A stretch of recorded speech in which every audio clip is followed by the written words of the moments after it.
مولاي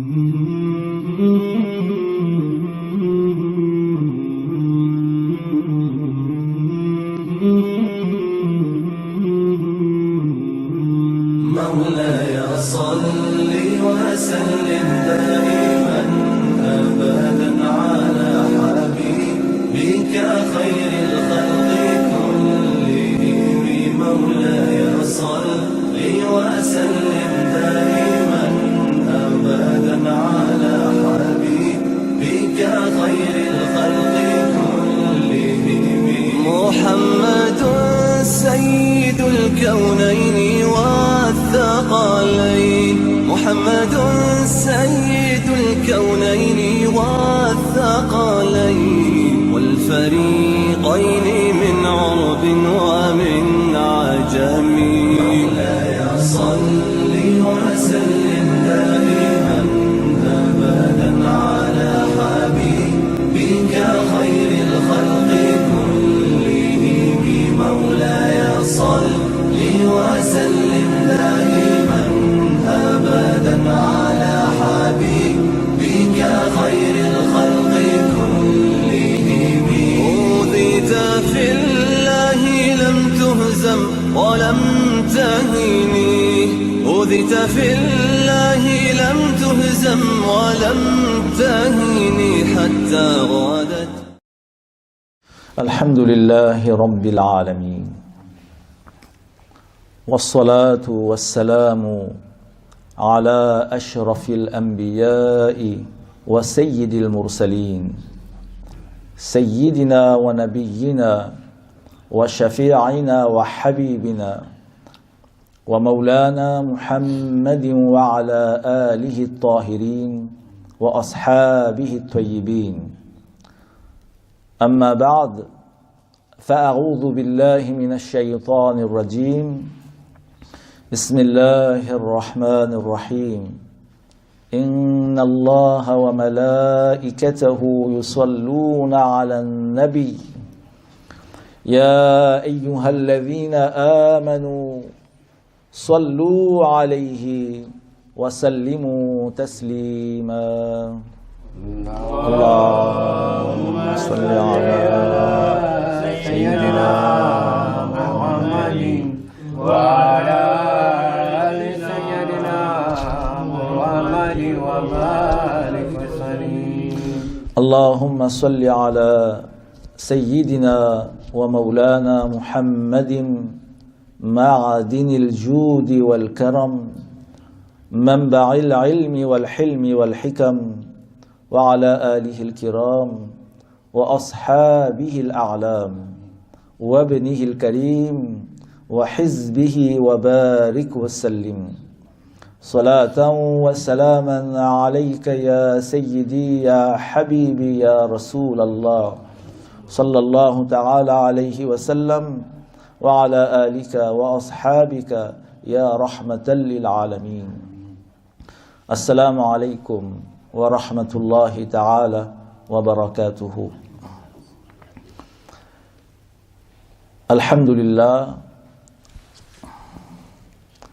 louange à Allah subhanahu wa ta'ala, tout grandé à Allah subhanahu wa ta'ala, le Tout-Puissant, qui nous a accordé l'occasion et l'opportunité de se représenter dans sa maison. Que Allah subhanahu wa ta'ala, par la wasila de Rasulullah sallallahu alayhi wa sallam, accepte notre présence ici, et que Allah subhanahu wa ta'ala illumine notre cœur avec les lumières de Rasulullah sallallahu alayhi wa sallam, ainsi que les Ahlul Bayt radiyallahu anhum ajma'in. Sayyidul Shuhada,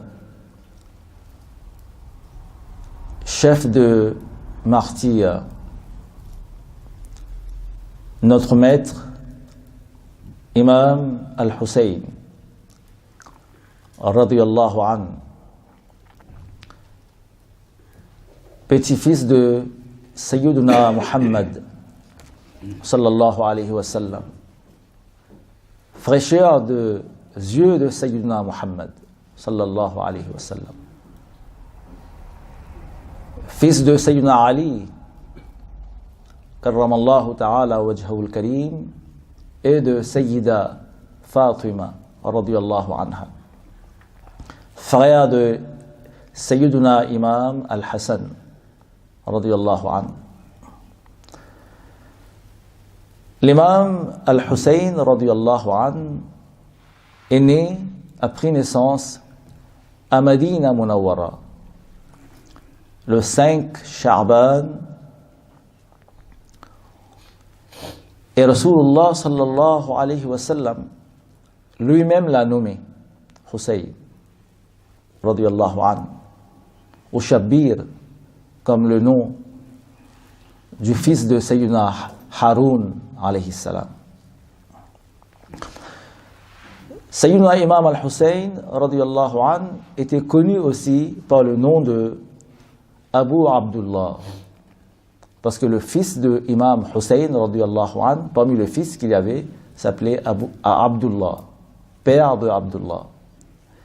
Et les titres, parmi tous les titres qu'il avait, très connus, comme Sibtu Rasulillah, c'est-à-dire petit-fils de Rasulullah sallallahu alayhi wa sallam, Rayhanatu Rasulillah, Rayhanatu Rasul, parfum de Rasulullah sallallahu alayhi wa sallam. Et Rasulullah sallallahu alayhi wa sallam, comme vous le savez, avait dit que ses petits-fils Hassan et Hussein radiyallahu anhu seront le chef de toutes les jeunes au paradis. D'ailleurs, au paradis, on n'aura que de jeunes. C'est-à-dire que même les personnes âgées qui ont quitté cette bas monde,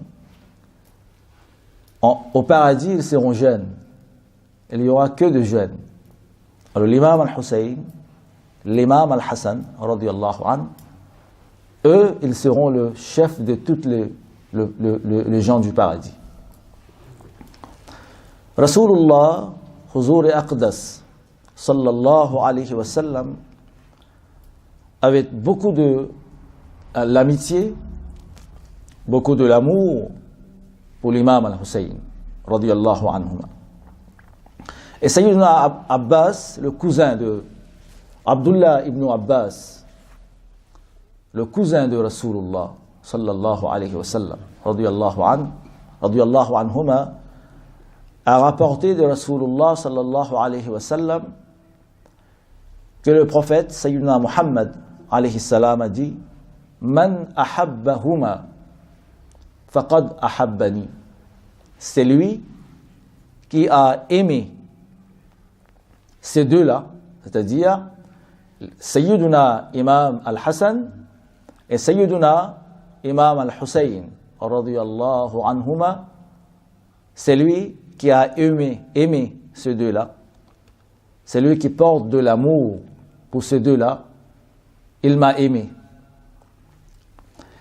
Wa man abghadahuma faqad abghadani. Et c'est lui qui est hostile, qui montre de hostilité, qui ont de l'enmité avec Sayyidina Imam al-Hassan et Sayyidina Imam al-Hussein radiyallahu anhuma, ont de l'enmité avec moi. C'est en ces mots-là que Rasulullah sallallahu alayhi wa sallam a décrit la relation qu'on doit avoir avec ces deux-là. Si on a du respect pour ces deux-là, on les aime, ces deux-là sont très chers à nous.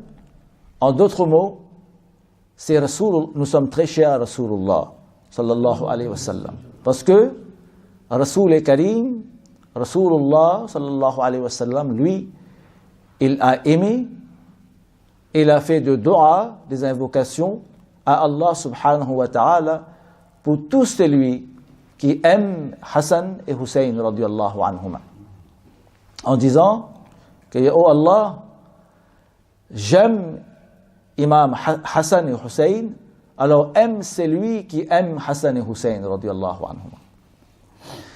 L'imam Nuruddin Abdurrahman al-Jami, rahimahullah ta'ala, a écrit dans son livre Shawahidun Nubuwa. Il a écrit que l'imam al-Hussein, radiyallahu anhu, il a pris naissance, Sayyida Fatima, radiyallahu anha, l'a donné naissance d'après une grossesse de 6 mois. Et c'était seulement Sayyiduna Yahya, alayhi salam, qui est né après une grossesse de 6 mois.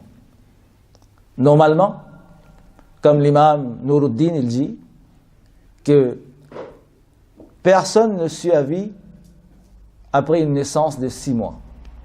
Ça, c'était l'imam al-Hussein, radiyallahu anhu. Et il dit qu'à chaque fois que l'imam al-Hussein, radiyallahu anhu, était tout seul dans la chambre, et si la chambre était sombre, alors de lumière, de nour sortait du front de l'imam al-Hussein, radiyallahu anhu, et de son visage qui part illuminer la chambre de l'imam al-Hussein, radiyallahu anhu. Ça nous montre que le nour de Rasulullah, le nour du visage béni de Rasulullah, sallallahu alayhi wa sallam, était illuminé, a déjà illuminé le visage de l'imam al-Hussein, radiyallahu anhu, qui avait un visage éclairé, brillant comme le soleil. Et Sayyiduna Imam al-Hussein, radiyallahu anhu, Rasulullah sallallahu alayhi wa sallam a dit, concernant ces deux-là, Huma rihani min ad-dunya. Ces deux-là, c'est-à-dire Sayyiduna Imam al-Hassan et Sayyiduna Imam al-Hussein, radiyallahu anhuma, sont rihani, le parfum de Rasulullah sallallahu alayhi wa sallam dans ad-dunya, dans cette bas monde. Et d'après l'imam al-Tirmizi, Rasulullah sallallahu alayhi wa sallam avait l'habitude de sentir l'imam al-Hussein, de l'imam al-Hassan, radiyallahu anhuma. Et il avait l'habitude de serrer imam al-Hassan et imam al-Hussein contre son estomac, contre son cœur. Il les serrait avec lui. Un jour, alors que Rasulullah, le Sahaba, radiyallahu anhuma, qui avait l'habitude de faire le tour auprès de Hujra de Rasulullah, sallallahu alayhi wa sallam, le Sahaba qui restait dans la mosquée Masjid al-Nabawi al-Sharif, en dehors aussi, ils ont vu que Rasulullah sallallahu alayhi wa sallam est sorti en dehors, enveloppé de son burda sharif, de son manteau, de son châle sharif. Le Sahaba, radiyallahu anhu, voyait que à l'intérieur de al-burda, quelque chose bouge à l'intérieur du corps de Rasulullah sallallahu alayhi wa sallam, comme si il y avait quelque chose caché dans le burda. Et tout d'un coup, le Sahaba, il voit que de petites mains sortent de cette, comme on dit, chadar, burda, et c'était les deux petits-fils de Rasulullah sallallahu alayhi wa sallam. Rasulullah l'avait pris dans ce bras et ensuite l'avait enveloppé de son manteau. C'est pourquoi, à l'intérieur du manteau, quand il bougeait, les Sahaba voyaient que quelque chose bouge dans le corps de Rasulullah sallallahu alayhi wa sallam. C'est pourquoi que Rasulullah alayhi salam a dit que ces deux-là sont de moi. Al-Hussein minni wa ana min Hussein, radiyallahu anhu.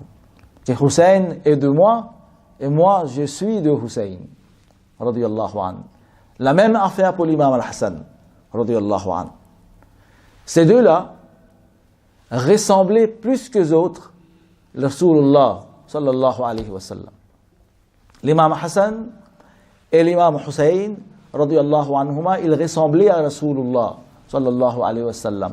Donc, dès que l'on voit, on va dire, ça, ce sont le fils de Rasulullah sallallahu alayhi wa sallam. Il avait le caractère de Rasulullah sallallahu alayhi wa sallam, le visage de Rasulullah, ressemblance à Rasulullah sallallahu alayhi wa sallam, parfumé par le parfum sublime de Rasulullah sallallahu alayhi wa sallam.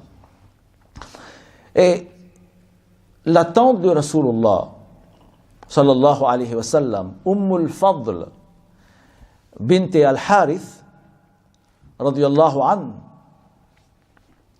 c'est-à-dire radiyallahu anha, que al-Fadl, qui était l'épouse de Sayyidina Abbas radiyallahu anhu, c'est-à-dire al-Fadl était la mère de Sayyidina Abdullah, le fils de Abbas, cousin. Abbas, Sayyidina Abbas radiyallahu anhu, lui il était l'oncle de Rasulullah sallallahu alayhi wa sallam. Abdullah ibn Abbas radiyallahu anhu, lui il est le cousin, le fils de Abbas, cousin de Rasulullah sallallahu alayhi wa sallam.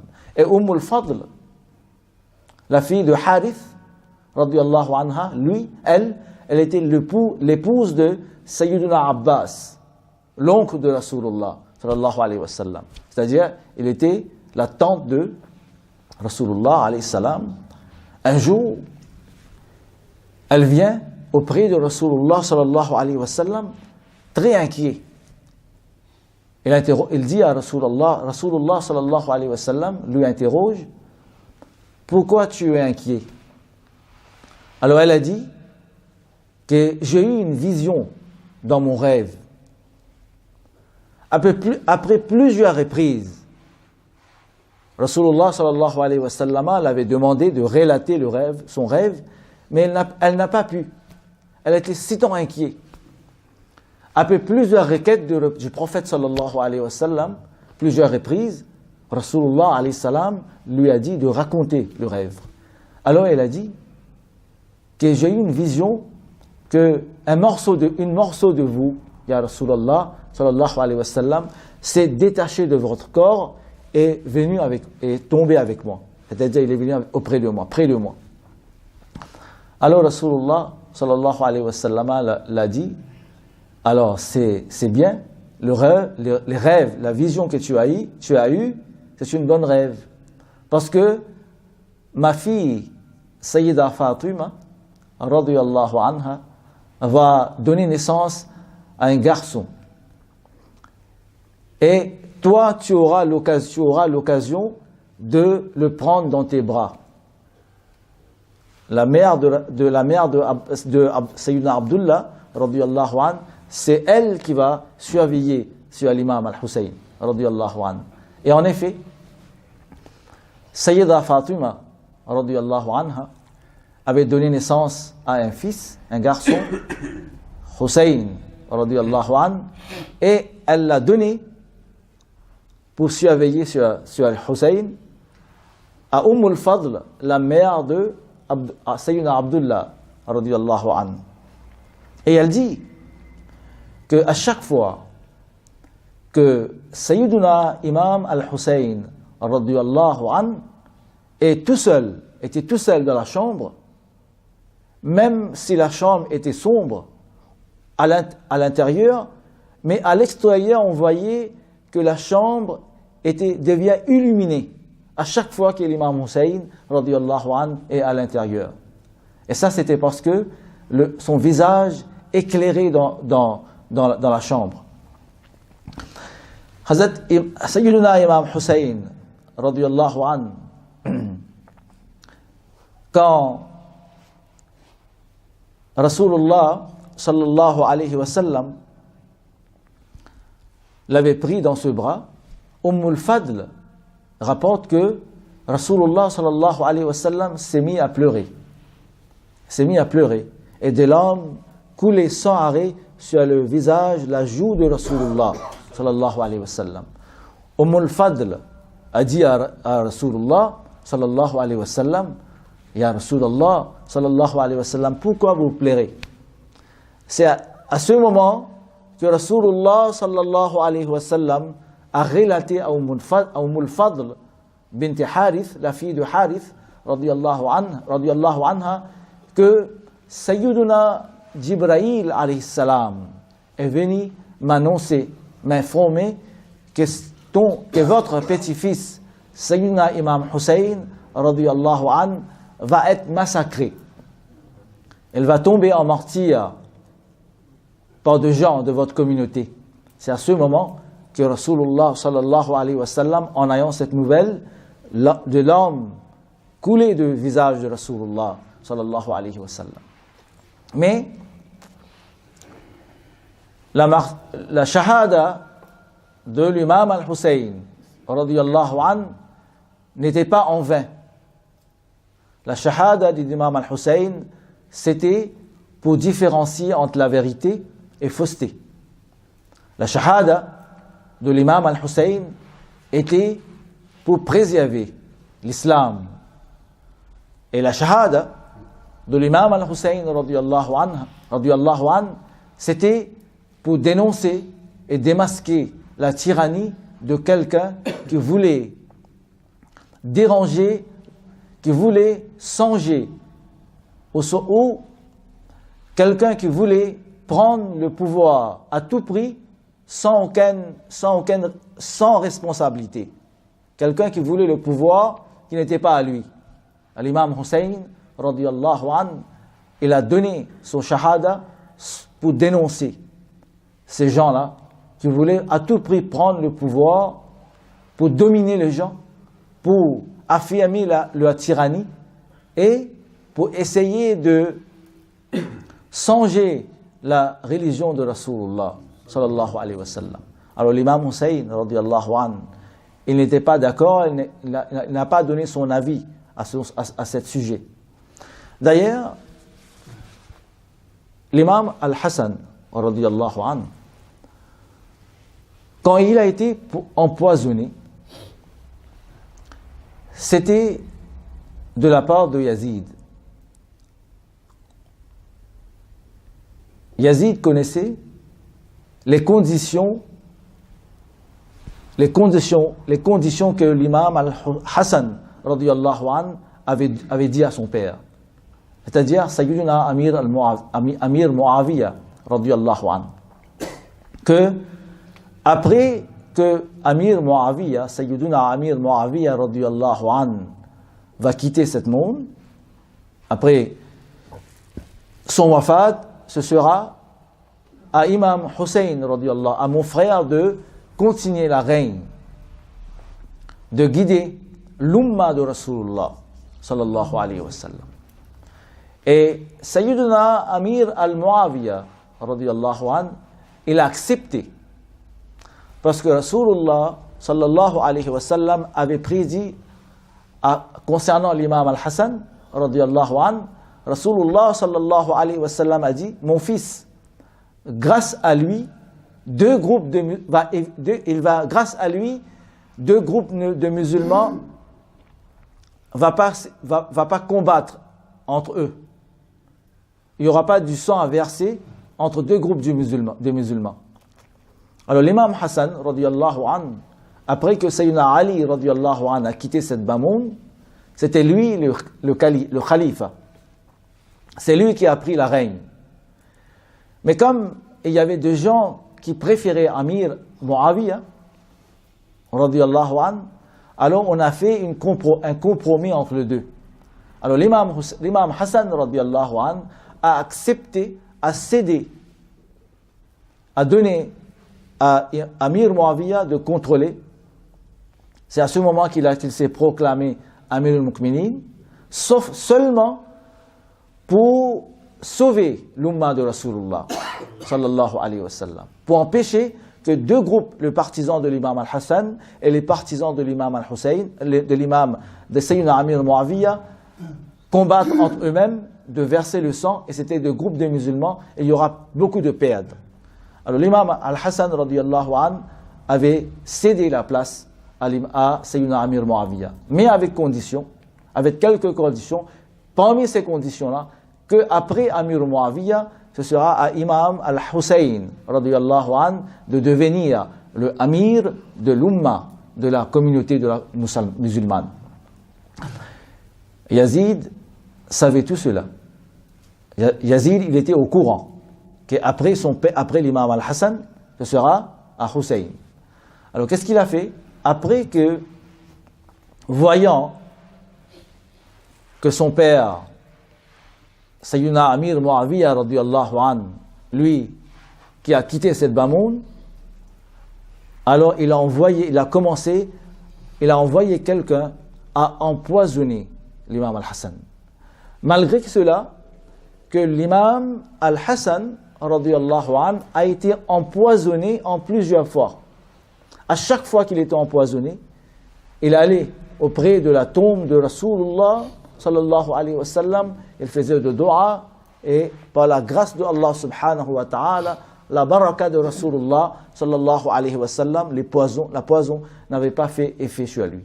Mais la dernière fois, on l'avait empoisonné avec des poisons très forts, que quand il s'est réveillé de son sommeil, l'imam al-Hassan radiyallahu anhu avait l'habitude de poser des récipients de l'eau. Il buvait de l'eau le soir, en réveillant de son sommeil. Alors on l'avait empoisonné à travers ça. Et le poison était si tant puissant que l'effet du poison faisait couper à l'intérieur du corps béni de l'imam al-Hassan radiyallahu anhu, et quand il vomissait, deux morceaux de son corps sortaient de sa bouche. L'imam al-Hassan radiyallahu anhu, il a été fait assassiner par de poison, qui a été le planificateur de cette plan était Yazid. Et maintenant que l'imam al-Hassan il est parti, radiyallahu anhu, c'est autour de l'imam, normalement d'après les conditions, c'est l'imam al-Hussein radiyallahu anhu qui devrait être le amir de tous les croyants. Mais Yazid, qui voulait le pouvoir à tout prix, n'avait pas accepté.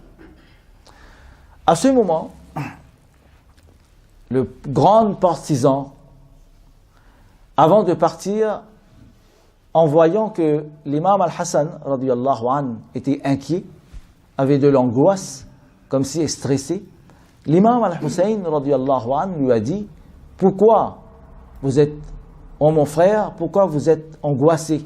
Qu'est-ce qu'il y a? C'est à ce moment que l'imam al-Hassan radiyallahu anhu l'a dit, que je me suis entré dans des conditions où je vis des choses étranges. L'imam al-Hassan radiyallahu anhu, avant de partir de cette Bamoun, il avait relaté les conditions que l'imam al-Hussein devrait faire face à Koufa. Il a relaté qu'à Koufa, deux choses bizarres et étranges vont se traverser sur toi. L'imam al-Hassan radiyallahu anhu a prédit à l'imam al-Hussein radiyallahu anhu de la trahison des habitants de Koufa. Comment ils avaient trahi l'imam Ali karramallahu ta'ala wajhul karim, et comment, d'après l'histoire, ils vont trahir l'imam al-Hussein radiyallahu anhu. Parce que, d'après les histoires, quand Yazid il a pris lui-même la place de son père, Sayyidina Amir Muawiyah radiyallahu anhu, en lui-même autoproclamé Amir Mu'minin, et en défiant les gens qui n'acceptaient pas. Parmi il y avait beaucoup de Sahaba radiyallahu anhu, en effrayant les habitants de Al-Madina Al-Munawwara, qui est totalement haram, interdit dans la charia de effrayer un habitant de Madina, et en menaçant la famille de Rasulullah sallallahu alayhi wa sallam, en menaçant l'imam al-Hussein et en menaçant tous les partisans de l'imam al-Hussein radiyallahu anhu. C'est à ce moment-là qu'il a commencé à faire ça, en envoyant à chaque fois de gens pour parler de bouc émissaire, d'ambassadeur, à parler avec le petit-fils de Rasulullah sallallahu alayhi wa sallam en essayant de lui faire céder, en le pressionnant. L'imam al-Hussein radiyallahu anhu est resté ferme sur sa position. Il n'a jamais accepté, il n'a jamais voulu accepter Yazid comme quelqu'un qui va devenir le chef de tous les musulmans, parce que Yazid n'avait pas la qualité d'un vrai musulman. L'imam al-Hussein radiyallahu anhu a dû faire face à beaucoup de pression, à beaucoup de menaces, mais à chaque fois, il s'est rendu auprès de la Rawda de Rasulullah sallallahu alayhi wa sallam pour avoir de la tranquillité dans son âme. Et il était sûr de lui. Il était sûr de lui. Il était ferme sur sa décision et il était strict dans toutes les conditions qu'il y avait. D'abord, pour l'imam al-Hussein, c'était la dîn islam, c'était la priorité, de sauvegarder la véracité, l'authenticité de l'islam. Pas question que quelqu'un qui est un ivrogne, quelqu'un qui aime jouer, qui fait des choses enfantines, qui aime faire la chasse, qui aime jouir du bien de la communauté musulmane, qui dépense sans arrêt du bien de la communauté, qui fait des choses qui a été empêchées par Allah et son prophète sallallahu alayhi wa sallam. Malgré cela, il faisait des choses en public. Vous savez, Yazid, il autorisait les gens à la fornication, à faire des choses qui a été strictement, sévèrement interdites par le prophète sallallahu alayhi wa sallam. Lui qui n'avait pas de crainte de Allah subhanahu wa ta'ala, qui n'avait jamais montré de la piété à l'égard de Allah subhanahu wa ta'ala, qui n'avait jamais respecté les Ahlul Bayt, radiyallahu anhum ajma'in. L'imam al-Hussein, radiyallahu anhu, lui, il est resté ferme sur sa position. Pas question que ces gens-là viennent déranger ou essayer de changer l'authenticité de la dîn à l'islam. C'est ça la shahada, qui a amené à la shahada l'imam al-Hussein, radiyallahu anhu. L'histoire est témoin, l'histoire est garant que la seule raison que l'imam Hussein a dû quitter Madina ou partir à Makkah, et puis de Makkatul Mukarrama en Irak à Koufa, c'était pour montrer, pour défendre la religion de son grand-père Rasulullah sallallahu alayhi wa sallam. Rasulullah sallallahu alayhi wa sallam, quand Umm al-Fadl, la fille de Harith radiyallahu anha, la mère de Sayyidina Abdullah radiyallahu anhu, avait remis Imam Hussein dans le bras de Rasulullah sallallahu alayhi wa sallam, et Rasulullah sallallahu alayhi wa sallam, quand il regardait le visage béni de l'imam al-Hussein, il pleurait sans arrêt. Alors de ce moment-là, de son enfance, la shahada de l'imam al-Hussein était très populaire parmi les gens de Madina. Rasulullah sallallahu alayhi wa sallam, dans son enfance, avait déjà prédit, et tous les gens, les habitants de Madina Munawwara, ils savaient que cet petit-fils de Rasulullah sallallahu alayhi wa sallam va être martyrisé, va être massacré, va être assassiné dans Koufa, dans l'Irak, à Karbala, pour sauvegarder la religion de son grand-père, Rasulullah sallallahu alayhi wa sallam. Et nous demandons à Allah subhanahu wa ta'ala, par la wasila de Rasulullah sallallahu alayhi wa sallam, de nous donner aussi cette sincérité et loyauté avec la religion de Rasulullah sallallahu alayhi wa sallam. Wassalamu alaykum wa rahmatullahi ta'ala wa barakatuh.